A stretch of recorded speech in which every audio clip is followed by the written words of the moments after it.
va jusqu'à manger la dîme. Elle va jusqu'à donner la dîme à un soi-disant homme de Dieu. Dans la dîme de la troisième année, on dit que l'étranger, donc, il y a comme ça 7 sortes de dîmes, et ces dîmes-là sont payées de façon spécifique. Alors, donc, lorsque l'Éternel s'est rendu compte qu'il y a des personnes qui sont justement venues dépouiller, d'accord, les hommes, nous, les prédicateurs de la justice dans la Nouvelle Alliance, nous appelons ces personnes justement des escrocs. C'est pourquoi, lorsqu'on reprend le livre de Actes des Apôtres 20, verset 34, il est dit ici, permettez-moi de lire, « Regardez mes mains, ce sont elles, vous les avez bien vues. J'ai pourvu aux besoins de moi-même et de mes compagnons. Je vous ai montré partout et toujours qu'il faut travailler ainsi pour aider les pauvres. Souvenez-vous ce que le Seigneur a dit. Il est bon, il y a beaucoup de plaisir à donner qu'à recevoir. » Donc l'apôtre Paul, qui travaillait à temps plein, parce que l'excuse aujourd'hui de ces hommes, c'est qu'il travaille à temps plein. Mais l'apôtre Paul a établi les églises partout où il passait. Il travaillait à temps plein, mais il était quoi? Il était faiseur des tentes, selon Apocalypse, Actes des Apôtres 18, verset 3. Il était faiseur des tentes.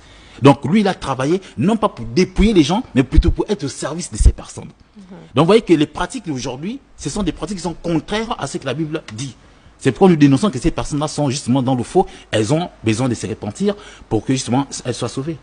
Voilà. Donc, si on vous suit bien, au-delà d'être pasteur, c'est qui est leur travail à plein temps, ils devraient avoir un, enfin, je sais pas s'il faut appeler ça un vrai travail. C'est ce que l'Écriture dit. Mais une autre activité.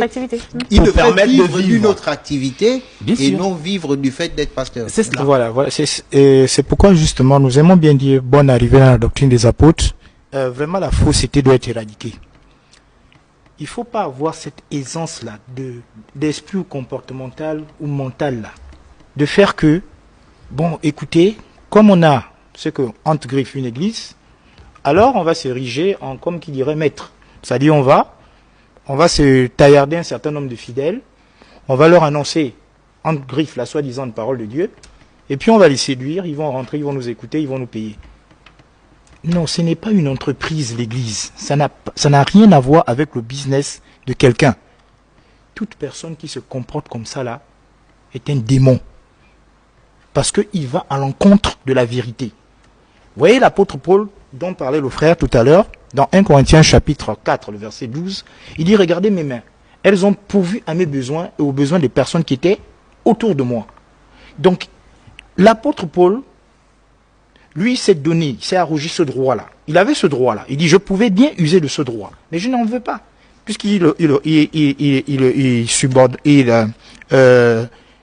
le rappelle dans 1 Corinthiens 9, le verset 11, il dit que celui qui travaille, il a aussi été demandé qu'il vive du fruit de ses efforts, c'est-à-dire de l'évangile, dans 1 Corinthiens 9, verset 11 à 14. Mais quand on dit vivre de l'évangile, cela ne veut pas dire se tailler un salaire.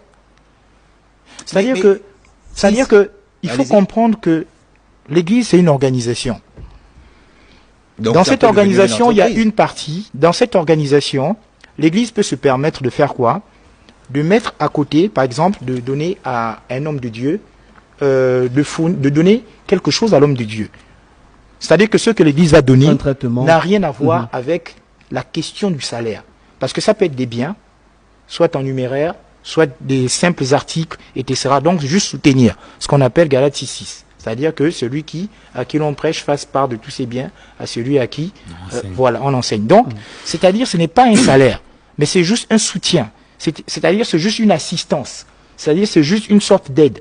Donc, se contenter d'une aide ne veut pas dire qu'il faut s'arroger l'idée d'un salaire. C'est pas possible. Sinon, alors, ça donnerait la facilité à tout le monde. Les gens vont se dire, bon, écoutez, moi, je n'ai plus besoin de travailler. Je vais ouvrir ma bâtisse. Et puis j'aurai mes fidèles et chaque fin de mois, ils me donnent un revenu et de l'argent. Mais ça, c'est de la fausseté. Ils ne travaillent pas, ils n'ont pas d'autres activités. Ah bah oui, parce qu'ils disent ils servent à temps plein, ils ont donné leur vie au service. Non, c'est une mauvaise compréhension des Écritures. C'est une mauvaise compréhension de l'Écriture. C'est-à-dire que nous ne faisons pas... C'est-à-dire, l'Écriture est très simple. 1 Corinthiens 11, verset 1. Vous allez voir qu'il faut travailler, il faut imiter les apôtres. Les apôtres sont notre modèle. Si les apôtres n'ont pas fait ça, nous ne pouvons pas nous permettre de faire ça.